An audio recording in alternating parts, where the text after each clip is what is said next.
1, 2, 3.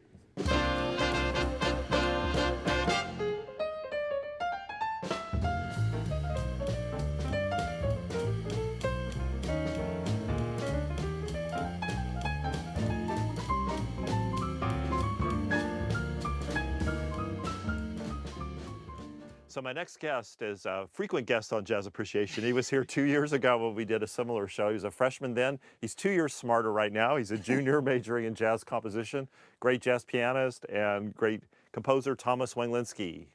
Don't forget to ask questions. We're getting a lot of them. Keep asking them, okay, as they come up. So please don't forget about that.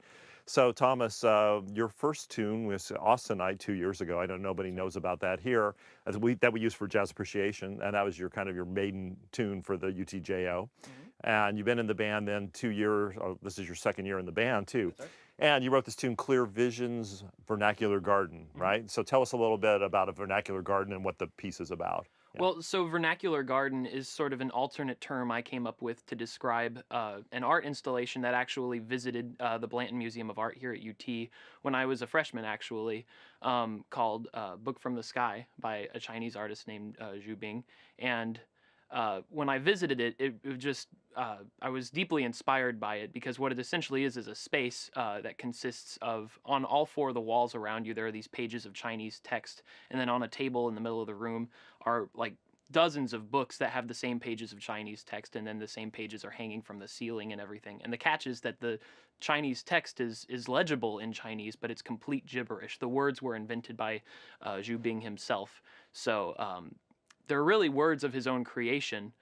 So they're entirely of his own creation, and I just started thinking on it, and it sort of could be used to symbolize, I guess, like, you know, any one person's vocabulary. I mean, we all speak, you know, in our own language, essentially. We all have, you know, like, we'll have overlapping vocabularies, but each of us has like that place in our mind. So I started just thinking on it that way, and you know, and thinking of it that way, it was easy to start to picture like how I would capture that, you know, that sort of aesthetic in a musical composition. It was very, you know, you wanted to go for something very sort of mystical and sweeping. So that's what I sort of tried to capture. And then the Clear Visions part is that once I decided to adapt this for big band, I decided I would use the tune as source material, but I would expand it into a larger sort of movement, and I'm eventually hoping to use it as the first movement on a suite, which will constitute my senior recital. Oh, okay, cool. All right,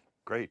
Yeah, well, thanks for all that. So, did you ever hear about the poem Jabberwocky? Did you ever study that in school? I didn't study it in school, but actually, the artist himself has compared his work to right. Lewis Carroll's poem. Yeah. Yeah, right. Okay, yeah. So Yeah. I just thought of that when you were talking. I didn't realize the, you know, everything, but I just thought about that when you were talking about it. Yeah, very cool. So, yeah, you're trying to kind of create your own musical language in this piece, right? Or is that the idea, like your own?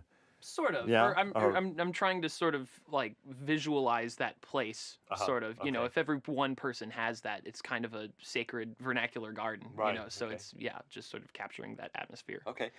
So what musicians influenced your writing of this piece, and how can we hear that in some of the things the students would be listening for? I would say that it's largely influenced, I think, by a lot of the more modern jazz composers and arrangers that you probably talk about in this class, such as Maria Schneider. Yeah, be coming up. Yeah. Yeah. Yeah, we're heading there. Yeah, and Vince Mendoza. You know, just a lot of the arrangers who sort of take a more cinematic approach to arranging and composing. And you can hear that, I would suppose, by sort of the way sections don't like, not all the trumpets come in at once with a big, you know, kick or something. It's like different subgroups of the different sections will gradually fade in, and it'll have sort of this, like I say, sweeping effect, you know, rather than just a sort of spontaneous entrance of the whole orchestra. Right, so sort of an additive effect at times. Yeah. Maybe, as you're building towards a peak, right? And those combinations of instruments, just to reference it to something in class, goes back to Ellington's writing across the sections, that all the way back to that, like unusual combinations, perhaps, you know? Yeah. So you might have a couple of trombones and a couple of flugelhorns or trumpets, and then maybe a saxophone thrown in or something. We don't, you know, I don't know your specific orchestration off the top of my head, but that kind of thing, right? Yeah. And so then that kind of creates longer, more building sections as Right. Yeah. opposed to like more of the, you know, the cartoonish music like we talked about with Ellington in the class, where it's like one section does something for 2 bars and then the picture just flips to Right. something else. Right. There's Yeah. less of that in your music, right? It's just more morphing kind Yeah, of stuff and and generally. and and Yeah. it, and having that many voices makes it easier to, to sort of get that effect, because if you just visualize it as having like three voices, one being the trumpets, one being the trombones, and one being the saxes, you're kind of limiting the scope of what you can do with that combination. But if you have like eight different combinations of subgroups, then you can, bring them in. Yeah, it's much easier to get that gradual effect that you're going for. Right. Yeah. Yeah. Yeah. Very cool. Right. And so this piece is completely original as opposed to Paulo's adaptation. And Ben Zeff, who's coming later, he did kind of an adaptation of a Bartok piece. So you wrote it originally, and then you used it for AIM, the smaller group that we have that's playing next week. And then now you've adapted it to the jazz orchestra, to the big band setting, right?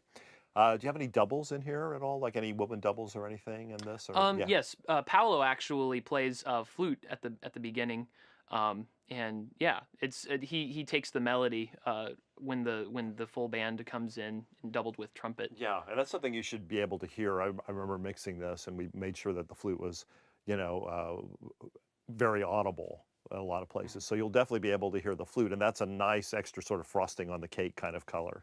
Yeah, it's really cool. So, all right, well, thanks for all that information. Keep your questions coming for Thomas, and of course, he'll be back later too in the Battle of the Composers that's going to happen at around noon. But in the meantime, we're going to hear this great piece, Clear Visions by Thomas Wenglinski. Here we go.